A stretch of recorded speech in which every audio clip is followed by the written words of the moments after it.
Hello guys, तो कहानी शुरू होती है सैम से, जो कि एक कैंसर पेशेंट है और हॉस्पिटल में ही रहती है। रूबेन वहाँ सैम का ख्याल रखता था। वो लोग सिटी से दूर रहते थे, इसलिए रूबेन सैम को पपेट शो दिखाने के लिए ले जाना चाहता था, लेकिन सैम को शो देखने का कोई शौक नहीं था। रूबेन कहता है हम वहाँ से जल्दी आ जाएंगे। तभी सैम कहती है कि वो एक ही शर्त पे वहाँ चलेगी, अगर वो उसे पिज्जा खिलाएगा तो। इसलिए रूबेन कहता है कि वो शो के बाद उसे पिज्जा खिलाएगा। फिर कुछ देर बाद वो लोग बस से शहर में आ जाते हैं, न्यूयॉर्क सिटी के मैनहट्टन में, जहां वो लोग शो देखते हैं। लेकिन शो काफी बोरिंग था, इसलिए सैम अपनी कैट फ्रोडो को लेकर बाहर आ जाती है। वो लोग देखते हैं कि शहर के हालात कुछ ठीक नहीं है, इसलिए रूबेन उसे वापस चलने के लिए कहता है। लेकिन सैम को तो पिज्जा खाना था, लेकिन रूबेन मना कर देता है। वो कहता है यहाँ के हालात ठीक नहीं है, हम बाद में पिज्जा खा लेंगे। और फिर सैम वापस जाकर बस में चढ़ जाते हैं। वो लोग वहाँ से निकल ही रहे थे, हम देखते हैं कि आसमान से बड़े बड़े आग के गोले नीचे गिर रहे हैं और वहाँ सब कुछ बर्बाद हो जाता है। सैम बाहर आकर देखते हैं कि कुछ भी सही नहीं चल रहा है और कुछ एलियन जैसे जीव लोगों पर हमला कर रहे हैं। इसके बाद सीन चेंज होता है और हम देखते हैं कि सैम जिंदा थी और वहाँ कई सारे लोग थे जो सेफ थे। सभी लोग खामोशी से बैठे हुए थे, क्योंकि आवाज होने के कारण वो एलियंस लोगों पर हमला कर देते हैं। तभी मिलिट्री फोर्स वहाँ उन्हें बताती है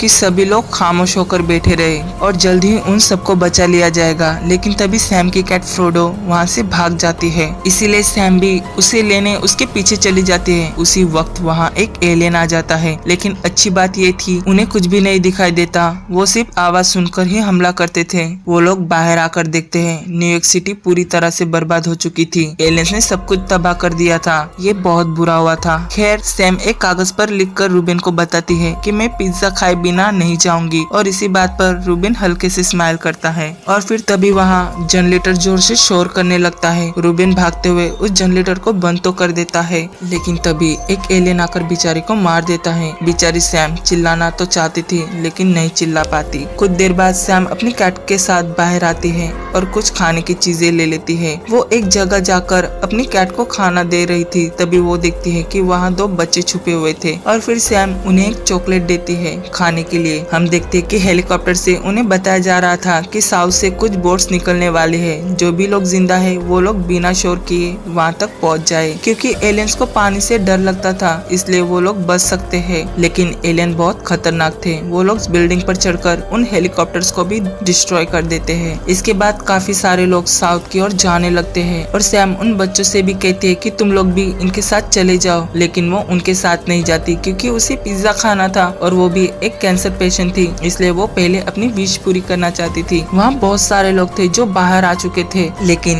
एक एलियन को देखकर लोग डरने लग जाते हैं और फिर क्या वहाँ फिर से तबाही शुरू हो जाती है। फ्रोडो भी उसके हाथ से निकलकर भाग चुकी थी और सैम भी मौका देखकर कार के नीचे छुप जाती है और अपने आप को बचा लेती है। उस बेचारे के पाँव में चोट लग चुकी थी। इसके बाद हम फ्रोडो को देखते हैं, वो एक जगह आकर पानी पी रही थी कि तभी वहाँ एरिक की एंट्री होती है। जी हाँ, अब यही हमारी वीडियो का लीड एक्टर होने वाला है। वो कैट का पीछा करते हुए सैम के पास पहुँच जाता है। सैम उसे बड़ी हैरानी से देख रही थी। एरिक सैम के पीछे पीछे जाने लगता है। वो उससे कहती है कि तुम मेरे पीछे क्यों आ रहे हो, लेकिन वो कुछ भी रिएक्ट नहीं करता। वहाँ बारिश हो रही थी और इसी का फायदा उठाकर सैम एरिक से कहती है कि साउथ के पास से कुछ बोट्स जा रही है, तुम वहाँ से अपनी जान बचा सकते हो। वो कहता है ठीक है, लेकिन वो बेचारा बहुत डर चुका था, वो मरना नहीं चाहता था, इसलिए सैम उसे कहती है कि तुम बारिश होने की तक मेरे साथ रहो और फिर चले जाना। और फिर उसे भी अपने छुपने वाली जगह ले आती है। एरिक उसे बताता है कि मैं यहाँ अकेला हूँ, मेरी फैमिली इंग्लैंड में रहती है। सैम कहती है कि तुम चले जाओ, मुझे पिज्जा खाना है। ये बात काफी हैरानी वाली थी। एरिक कहता है मैं भी तुम्हारे साथ पिज्जा लेने आना चाहता हूँ। अगले दिन फिर सुबह होती है और सैम निकल जाती पिज्जा की तलाश में बिना एरिक को बताए, लेकिन एरिक भी उसके पीछे पीछे आ जाता है। सैम की हालत खराब हो रही थी, क्योंकि उसकी दवाई का असर खत्म हो चुका था और गलती से उसके हाथ से कुछ बुक्स नीचे गिर जाती हैं और वहाँ शोर हो जाता है। इट्स मीन एलियन उनके आसपास आने लगते हैं। वो लोग किसी तरह अपनी जान बचाकर मॉल में आ जाते हैं, लेकिन एलियन को उनके भागने का शोर सुनाई देता है। तभी एरिक एक कार का शीशा तोड़कर उनका ध्यान भटका देता है और वो लोग यहाँ बच जाते हैं। वो लोग पानी की मदद से वहाँ से निकलने की कोशिश करते हैं, लेकिन एलियन वहाँ भी बैठा हुआ था और इसी वजह से एरिक पैनिक होने लगता है और उसकी सांसों की आवाज की वजह से